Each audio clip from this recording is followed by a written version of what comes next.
notre assemblée,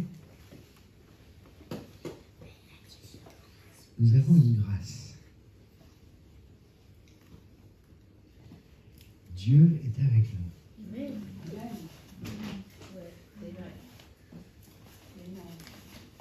S'il est avec nous, qui sera contre nous? Il y en a qui vont essayer, mais ils auront des problèmes. Parce que ce n'est pas contre nous qu'il se lève. Amen. Contre l'Éternel des armées. Qui est notre Dieu. Je ne dis pas ça pour faire un discours un peu alarmiste ou je ne sais quoi, héroïste. Non. Bien-aimés, soyons certains de ça. Soyons certains d'une chose aussi, c'est que quand nous sommes ensemble, lorsque nous nous connectons les uns aux autres, en fait, nous sommes Christ.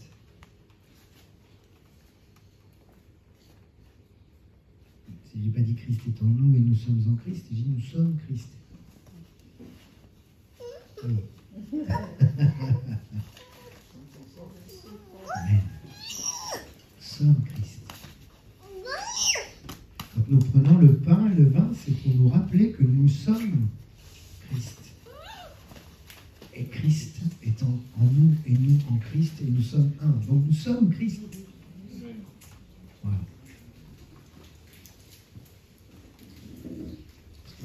C'est pas mon message de ce matin. Donc,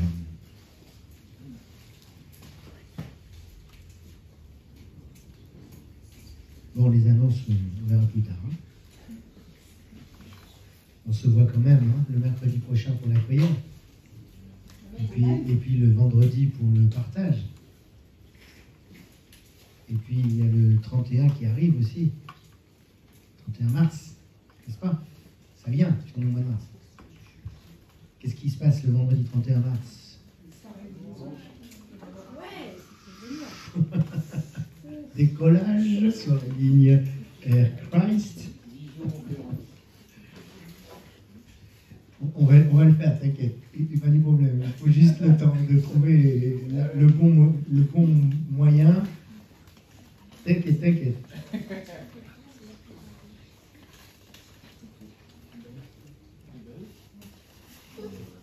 J'aimerais qu'on aille ce matin dans Marc. Dans l'évangile selon Marc. Aller dans Marc, c'est un peu compliqué. Surtout qu'il n'y a pas de Marc au milieu de nous.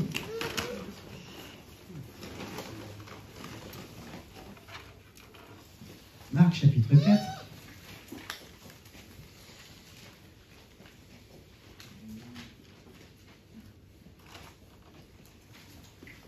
Allez, j'ai moins de temps que prévu, alors je vais raccourcir un peu. On va aller au chapitre 4, pardon, oui, ça c'est sûr, mais verset 30. J'aime bien Marc comme évangile. Marc, il est concis. Il va à l'essentiel. Pas de détails, pas de machin, pas de fioriture. C'est Marc. Hop, on y va. Donc, Marc chapitre 4, verset 30. Il dit encore, Jésus, « À quoi comparerons-nous le royaume de Dieu ou par quelle parabole le représenterons-nous? Il est comme une graine de moutarde. Lorsqu'on la sème en terre, c'est la plus petite de toutes les semences qui sont sur la terre. Mais lorsqu'elle est semée, elle monte, devient plus grande que tous les légumes et développe de grandes branches, de sorte que les oiseaux du ciel peuvent habiter sous son ombre. » On ne va pas s'arrêter là.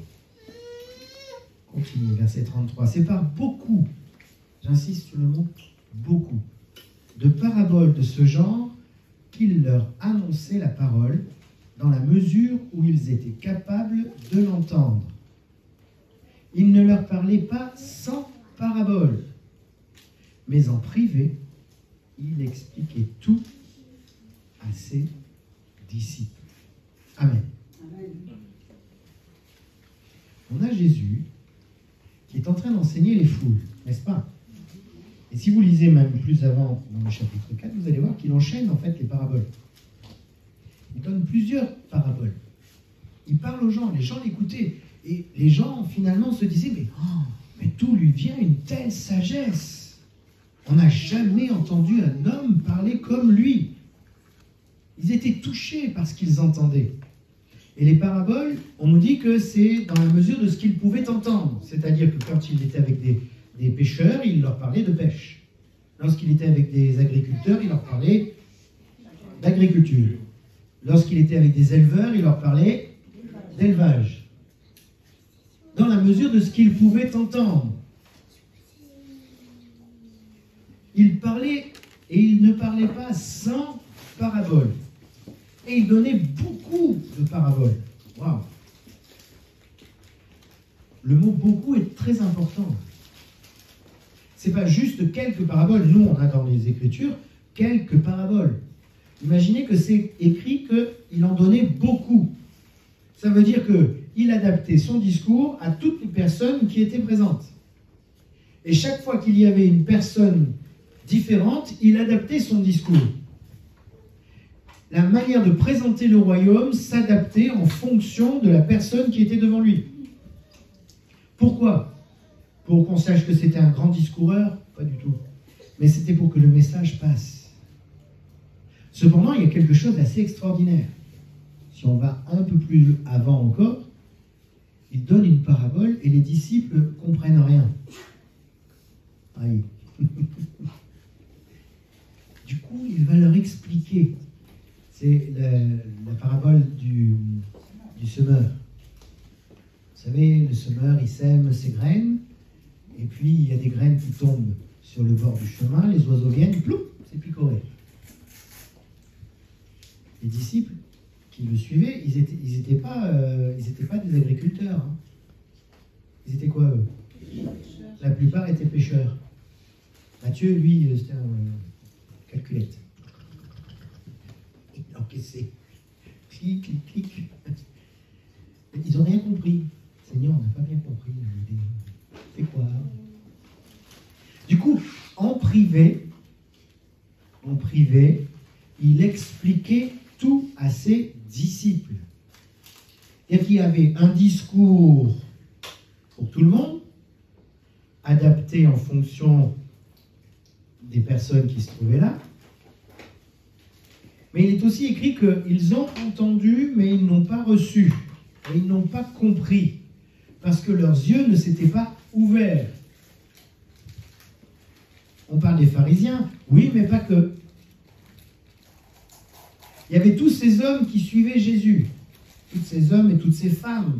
À un moment donné, il dit même à ses disciples, vous prévoyez une barque là, juste derrière, parce que je sens que ça va presser. Et effectivement, il priait pour les malades. Et les malades, j'aime beaucoup la version second 21 pour ça. Elle nous rend des expressions plus parlantes, je trouve, aujourd'hui. Les malades se jetaient sur lui dans l'espoir de le toucher seulement. Vous imaginez la pression de la foule qu'il pouvait y avoir. Les gens n'étaient pas là pour recevoir le royaume de Dieu. Les gens étaient là pour recevoir la solution à leurs problèmes. Je suis malade, je dois être guéri. J'ai faim, je dois avoir à manger. Il me manque, je dois recevoir pour combler mon manque. Et c'est pour ça qu'ils avaient les oreilles en fait fermées à ce que Jésus pouvait dire. Pourtant, c'est les mêmes qui disaient, mais quelle sagesse! Vous savez, parfois on écoute quelqu'un parler et on se dit, waouh, j'aimerais bien savoir parler comme lui. Oh, mais non, c'est limpide ce qu'il dit. Ah, il a dit quoi?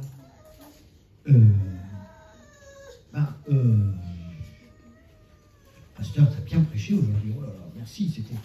Oui, j'ai dit quoi?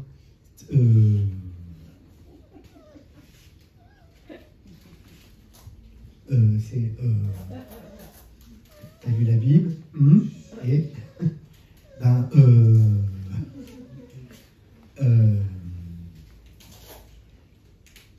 parce qu'on est tous pareils, on a tous un besoin. On a tous un manque, on a tous un vide qu'on voudrait voir comblé. On a tous des accros dans la vie qu'on voudrait voir être réparés. Mais en privé, il leur explique tout. Jésus dira que nous devons chercher pour trouver. C'est écrit ou pas? Cherchez et vous trouverez. Mais pour pouvoir trouver, il faut chercher. Mais il faut chercher la bonne chose. Chercher premièrement, quoi? La réponse à vos besoins, ou alors autre chose? Le royaume et sa justice, et toutes choses vous sont données en plus. Les disciples, eux, ils n'ont rien compris à ce que Jésus disait. Du coup, ils ont eu l'intelligence de venir le voir et dire, maître, là, pas compris. Alors, asseyez-vous, je vais vous expliquer. Et en privé, mais j'aimerais presque dire même dans l'intimité d'une relation particulière, Jésus leur explique. Il ne leur refuse pas, il ne ferme pas la porte à l'explication. Parfois, il est un peu piquant, hein? Mais bon, jusqu'à quand je vais devoir vous expliquer les choses? Si vous ne comprenez pas ça, alors le reste... Il les pique, pourquoi? Parce qu'il veut qu'ils aillent plus loin. Il veut qu'ils aillent plus loin dans l'intimité avec lui. Et nous avons cette invitation permanente. C'est ça qui est extraordinaire. C'est pas juste un temps, un lieu, un dimanche matin, un mercredi en passant. Non, c'est en permanence. La possibilité, l'invitation à l'intimité avec Jésus.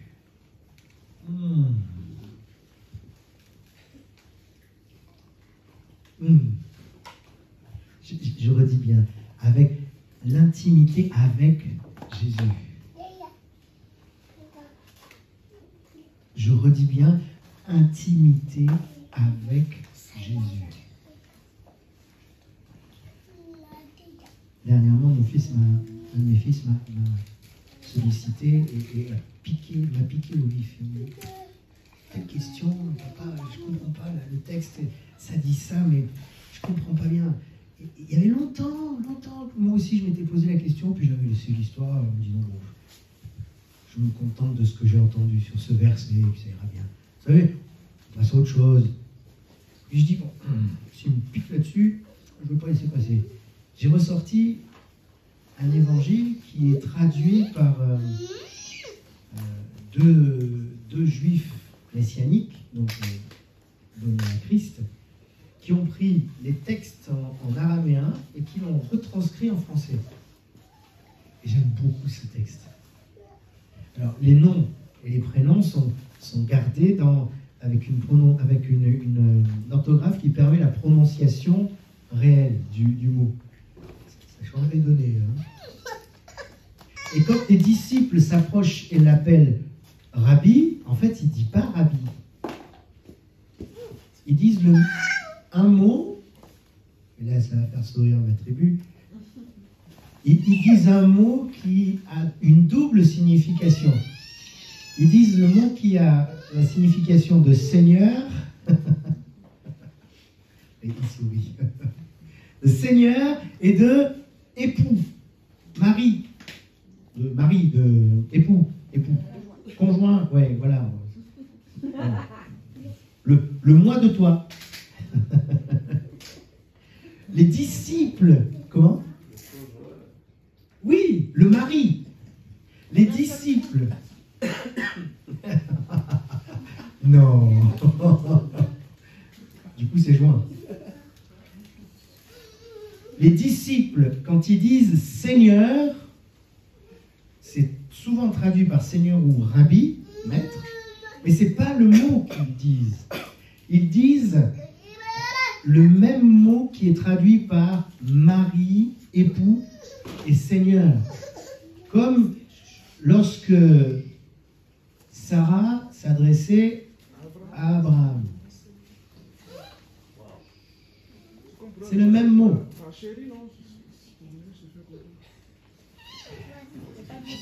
Il n'y a pas de mot français en fait. C'est pas chéri, parce que chéri, il y a un côté plus affectueux. Mais il y a ça aussi. C'est mari, c'est mon mari, mon époux. Quand je t'appelle comme ça veut dire je t'appartiens. Je suis à toi, tu es à moi. Et nous avons un lien intime. Je ne peux pas appeler une autre femme, femme ou épouse. Une autre femme ne peut pas m'appeler moi époux à la place de Sylvie. Sinon, j'ai deux épouses. Là, vous avez le droit de me dire des choses. Sinon, je suis mort. Ah bon, d'accord. Moi, c'est fait, hein, c'est dit. Je suis l'époux, je suis le mari de Sylvie. Sylvie me connaît comme personne ici ne me connaît. Elle sait si je ronfle. Elle sait si je ronfle fort ou si je ronfle très fort. Maintenant, vous avez compris que je ronfle forcément. Non, ça pouvait être non, Soyons honnêtes. Elle sait dans le lit comment je me mets, de quel côté je me tourne pour dormir. Elle sait si j'ai bien dormi ou pas, la nuit. Parce que si je dors mal, elle dort mal. L'inverse, c'est pas toujours vrai. J'ai une capacité à... Bon, ça c'est moi. Elle sait, elle connaît des choses de moi que personne ne connaît. C'est ça l'intimité. L'intimité, c'est pas exclusivement la relation charnelle et sexuelle, non.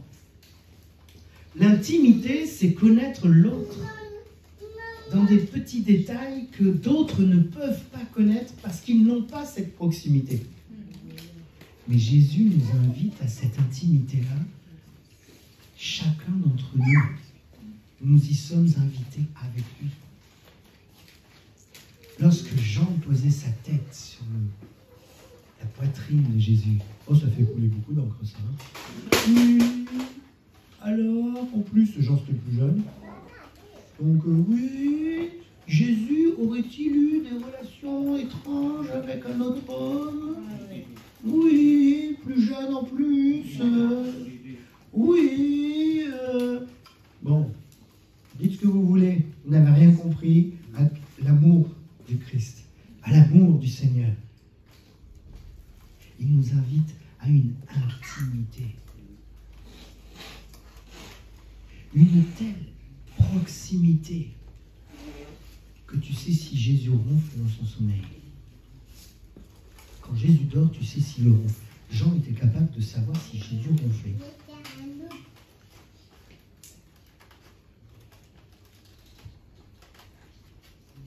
Nous sommes appelés à vivre une intimité avec le Seigneur.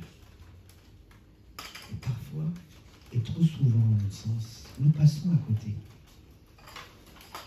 On vient mécaniquement auprès de lui. Seigneur, je te confie ma journée, qu'elle soit bonne, remplie de ta présence. Je ne sais même plus ce que ça veut dire parfois. Seigneur, garde mes enfants. Je prie comme Job. Oui, moi j'aimerais que tu pries comme toi.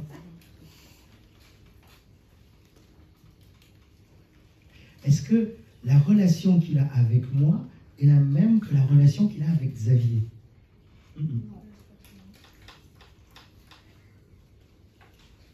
Il est infiniment varié.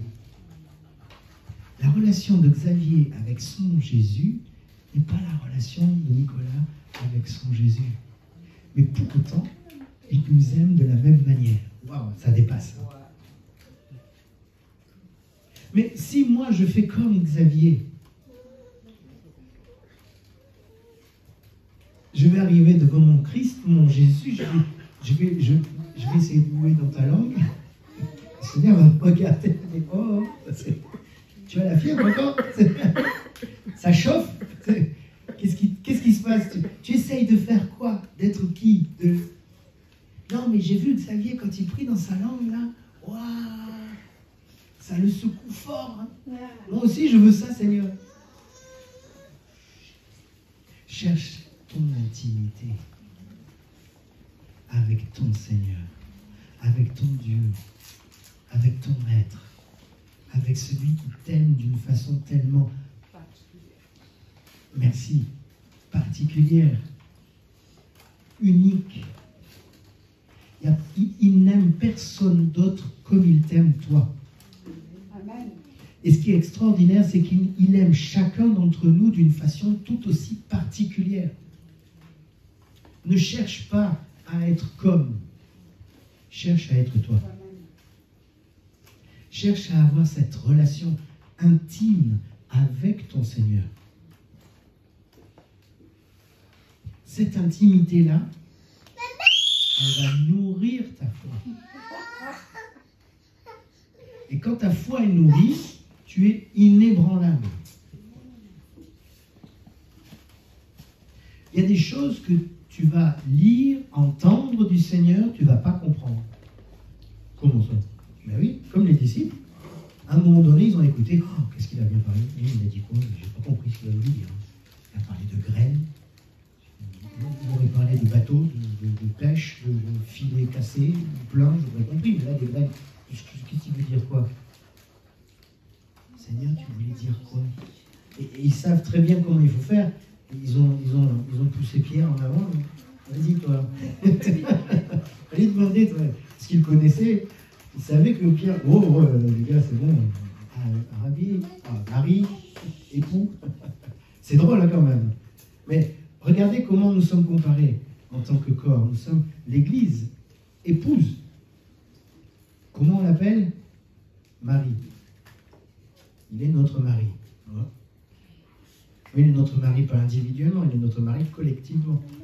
Nous sommes l'épouse collectivement. Bon, je ferme la parenthèse. Mais nous avons besoin, même si nous sommes collectivement, c'est nécessaire que nous soyons ensemble, que nous réalisions que nous sommes collectivement le corps, mais nous avons besoin en tant qu'individus d'avoir notre intimité avec le Seigneur. Chaque cellule de notre corps a une relation particulière avec le reste du corps. Si chaque cellule n'est pas en lien avec le reste du corps, elle n'est pas non plus en lien avec la tête. Mais une cellule des muscles n'aura pas la même relation avec la tête qu'une cellule d'un ongle. Ou une cellule osseuse, ou encore une cellule sanguine, donc les vaisseaux, pas les vaisseaux, les globules rouges, merci. Un globule rouge, s'il commence à réagir comme un muscle, ça va mal aller. Ça va bouchonner hein, dans les veines. Il va se mettre à se contracter. Il ne laisse pas passer les copains. Non, il y a un problème. Maintenant, si le muscle, lui, commence à se comporter comme un nerf optique, donc le muscle veut maintenant transmettre des informations visuelles.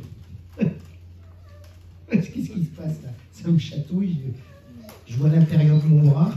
Ah, mais c'est pas possible. Vous voyez, ça va pas. Chacun a sa propre relation. Jésus nous invite à l'intimité. J'insiste sur le mot intimité, en privé. Ça veut dire que ça ne regarde pas tout le monde. Ça ne nous rappelle pas ce petit passage, en tout cas moi ça me rappelle ça. Jésus qui dit, lorsque tu veux prier, va dans ta chambre. Et dans ton lieu secret, donc dans la chambre, il y a un lieu secret. Dis à ton Père, toi mon Père, qui es aux cieux. Amen. C'est de l'intimité. C'est en privé, c'est à part. C'est toi et lui et toi. Il y a des choses que tu ne comprendras jamais en groupe. Il y a des choses que tu ne recevras jamais en collectif. Il y a des choses que tu ne recevras jamais ailleurs que dans un face-à-face avec lui. Et bien souvent, dans le silence. Parce qu'on est dans l'écoute. Et ça, on en a besoin. Ça, on a besoin de régulièrement vivre cette intimité avec lui. Moi, au début de ma conversion, je suis rentré la première fois dans une assemblée évangélique. Heureusement que j'avais 12 ans, donc je ne pouvais pas partir tout seul, je ne pouvais pas conduire. J'étais venu avec mon père. Et heureusement, parce que je me suis retrouvé obligé de rester jusqu'au bout. Et heureusement, parce que le prédicateur du jour, il était dépêché d'Afrique où il était en mission. Et puis hop, il était venu prêcher à Libourne ce jour-là. Libourne, c'est une ville. Et c'était le message pour ma vie. Il a prêché pour moi. S'il a prêché pour une personne ce jour-là, c'était moi. Mais j'ai failli partir en courant au bout de 30 secondes.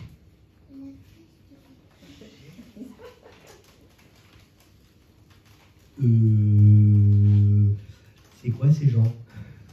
Papa, il m'a dit qu'il m'emmène à l'église.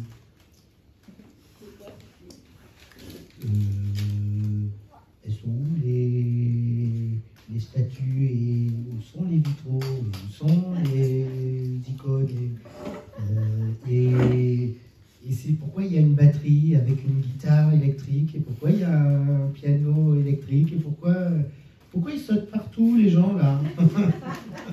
Pourquoi ils lèvent les mains? Pourquoi ils crient? Ils parlent en quoi?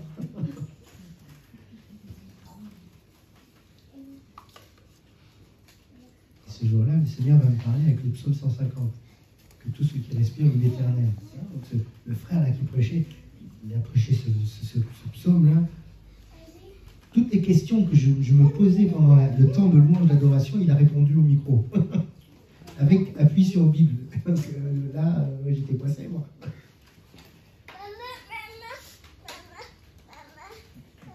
Tout ça pour dire quoi?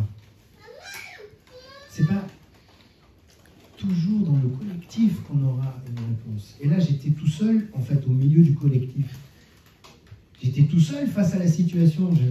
Je parlais même pas à Dieu, je n'en avais pas conscience. C'était le petit Jésus dans la crèche. On a tous connu, plus ou moins. Le 4 décembre, on revient. Hop, on sort, on fait fier un peu.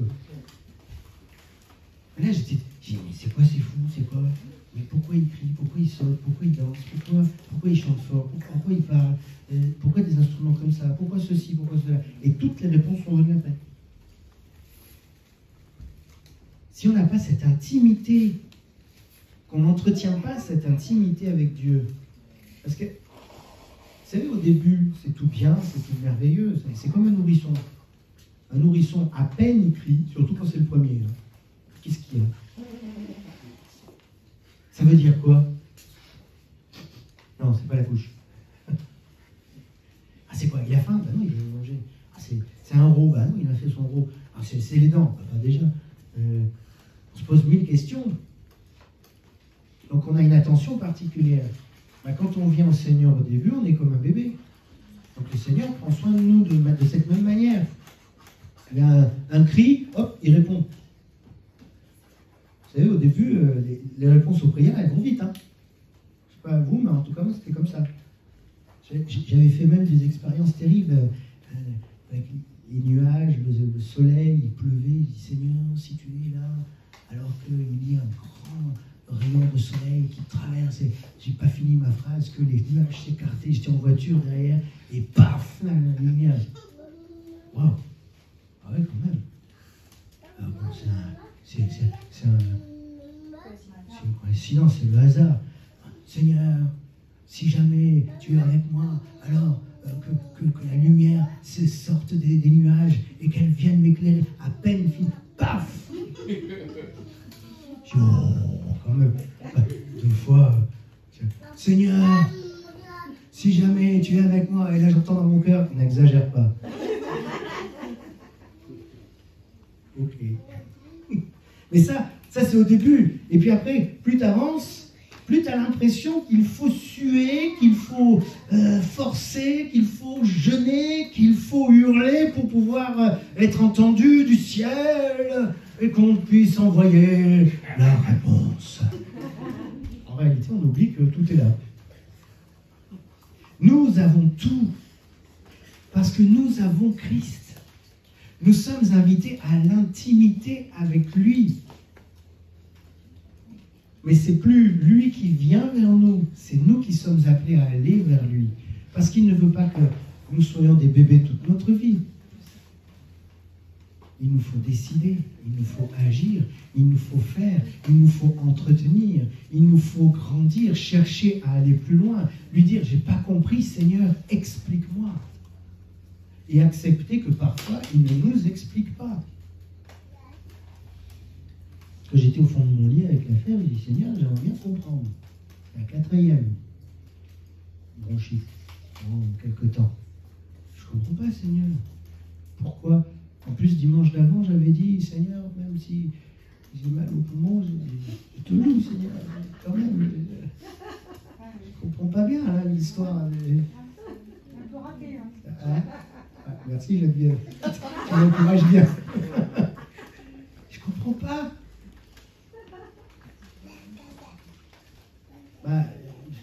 J'ai toujours pas l'explication. Hein. Mais c'est pas grave. L'essentiel, on a chanté, hein, tu es mon essentiel. Est-ce qu'on a bien compris ce qu'on a chanté? Tu es mon essentiel. Je peux me passer de nourriture parce que tu es mon essentiel. Je peux même me passer, c'est dur ce que je vais dire, de vous tous. Parce qu'il est mon essentiel. Je peux me retrouver seul, comme du coup, on parlait de Job tout à l'heure. Même si, et ça n'arrivera pas, mes fils venaient à disparaître. Non, Seigneur. Et que ma femme me dise, maudit ton Dieu, et meurt. Ça n'arrivera pas, ça c'est sûr. Mais même si, c'est pas grave, parce que je l'ai lui, c'est mon essentiel. Mon essentiel. C'est-à-dire qu'il est, le support de ma vie, il est l'objet de ma vie, il est le cœur de ma vie. Il est mon amour, il est mon roudoudou d'amour. Je ne sais pas comment tu peux dire ça. Il est la saveur de ma vie. Mais si je ne cherche pas à entretenir mon intimité avec lui, à un moment ou à un autre, je vais m'apercevoir que je suis sec.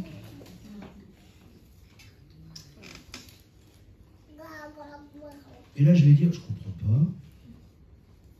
Je vais à l'église, mais ma vie est pire que si j'y allais pas. Bon, je vais arrêter d'y aller, puisque ça ne change rien ou ça empire. Il y a certains bien-aimés qui se laissent piéger comme ça. Ne soyons pas de ce nombre. Ce n'est pas le fait de venir à l'église qui fait la différence non plus. Et c'est la relation que nous avons avec Dieu. Et venir et nous rassembler fait partie de l'entretien de cette relation avec Dieu. C'est là où on apprend, c'est là où on entend un frère qui va louer d'une façon. C'est là où on entend une sœur qui va avoir une manière d'exprimer la chose. Moi, j'aurais jamais eu ces mots-là, Seigneur. C'est merveilleux, oui, amen. Ça me fortifie. Mais si je n'ai pas cette intimité avec le Seigneur, vous savez, il y avait les 12. Parmi les 12, il y avait un cercle réduit à 3. C'était qui? Pierre, Jacques et Jean. D'accord? Et parmi les 3,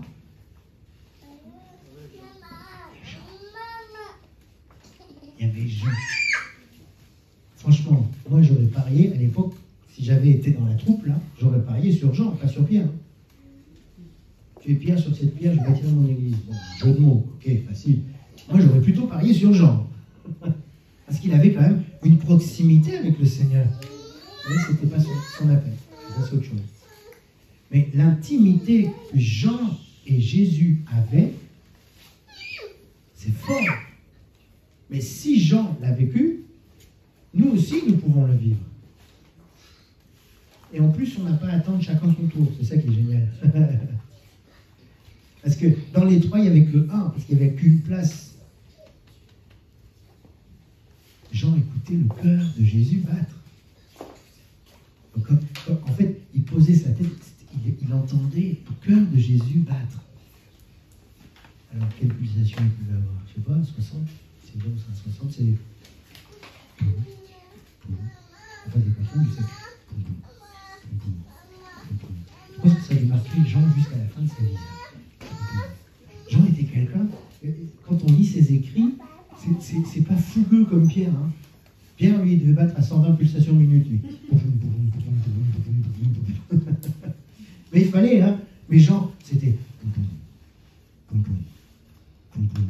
En mémoire, il avait le cœur du Christ qui battait. Quelle est ta mémoire, toi, de l'intimité avec Jésus? Qu'est-ce que tu prends? Qu'est-ce que tu ressors? Il y a quoi en toi de lui? Parce que quand on est dans l'intimité de l'autre, il y a forcément un échange qui se fait. Tu prends. Je disais tout à l'heure l'intimité avec Sylvie. Moi, je dors toujours du même côté. Sylvie, toujours du même côté. Mais ça vient de notre intimité. Mais si aujourd'hui je dors plus de ce côté-là, admettons je suis à l'hôtel, je vais essayer de dormir au milieu du lit, et c'est pas possible. Je vais dormir du même côté où j'ai l'habitude de dormir, même si je suis tout seul dans un lit avec 12 places. Je vais être au même endroit. Non, il n'y a pas un lit à 12 places. Deux. Il y a des king size, queen size, encore plus grand. Mais même si c'est grand, c'est deux. Non, mais je vais être toujours du même endroit. Je vais dormir de la même façon. Parce que c'est inscrit en moi. Parce que notre intimité est ainsi. Quelle est ton intimité avec Jésus? Qui fait que tu vas avoir une façon de fonctionner, d'être, de réagir, qui va être empreinte de Christ lui-même. Comment est-ce que tu réagis dans telle et telle situation? Un jour, j'ai entendu, alors je ne sais pas si c'est un prédicateur ou un frère qui disait ça, il dit, moi, je me pose toujours cette question, comment Jésus réagirait à ma place? C'est bien, mais ça serait encore mieux de ne pas y réfléchir. Tellement tu as une proximité, une intimité avec Jésus, tu ne cherches même pas. C'est naturel, ça sort. Parce que tu as cette proximité avec lui, et lui avec toi. Nous avons besoin de ça. Ne cherchons pas, ne nous contentons pas de ce que nous avons en commun. Ce n'est pas suffisant. Ce n'est pas l'essentiel. Si nous avons du commun, c'est parce que nous avons de l'individuel. Et la qualité de ce que nous vivons en commun n'est que le reflet de l'association de nos individualités. Si toi tu as le feu, si elle a le feu, alors quand nous mettons nos deux feux en commun, ça fait un plus grand feu. 1000 tombent. Et 10 000, d'accord? C'est quand on est à plusieurs, on fait plus. On l'avait dit l'autre jour. On multiplie, c'est logarithmique, c'est exponentiel. Ah, il a suivi le monsieur. Exponentiel. Quelles que soient les choses qui viennent, on est plus fort ensemble. On est plus fort ensemble si chacun cherche à se nourrir, à avoir cette intimité avec le Seigneur. Ça me rappelle la fois où, il n'y a pas si longtemps, Vigie avait conduit la prière. Et ta question, je l'avais trouvée extraordinaire. Et, tu vois, je la mange tellement elle est à toi.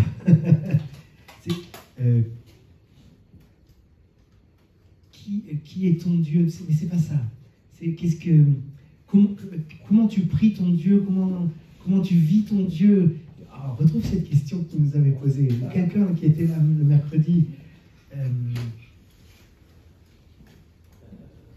Qu'est-ce que tu nous apportes de ton Dieu? Qui est ton Dieu pour toi? Comment est ton Dieu pour toi? Vous voyez un petit peu l'idée?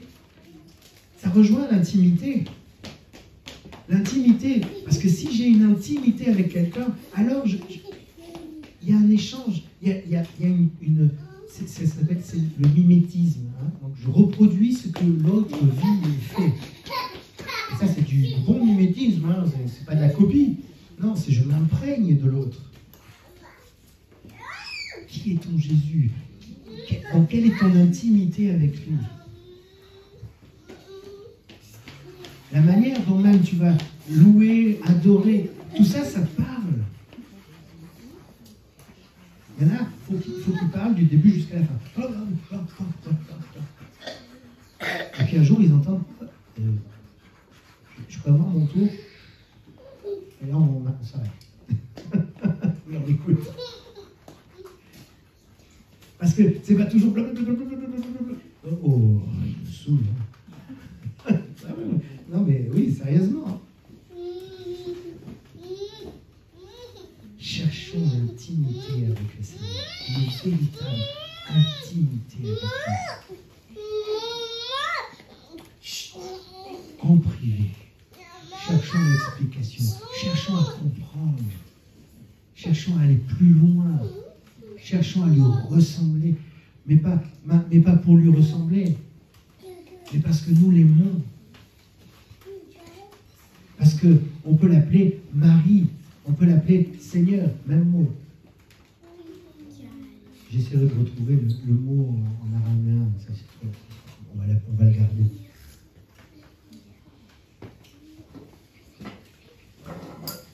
Amen.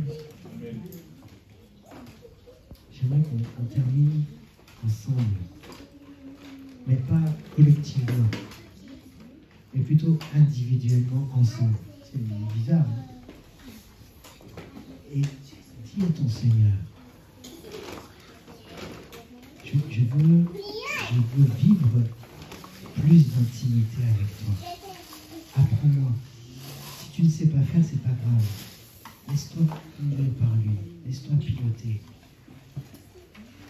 Et si tu sais déjà, alors réclame plus. Plus d'intimité avec lui. Une meilleure intimité. Quelque chose qui soit encore plus profond, plus essentiel encore. Parfois, on a besoin de se défaire de nos façons de faire, justement, de notre culture, de notre expérience. Juste être dans sa présence à lui et rien de plus. Parfois, savoir ne rien dire, juste écouter. Ne pas chercher à lire ou... Non, mais juste être l'âme ouverte. Seigneur, on a besoin de cette intimité avec toi.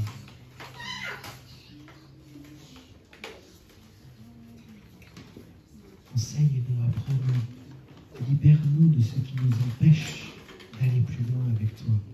De rentrer plus près de ton cœur. Déchire les voiles qui sont là et qui nous empêchent de voir. Fais-nous du bien, Seigneur, je t'en prie. Donne-moi cette occasion aussi d'aller encore plus loin.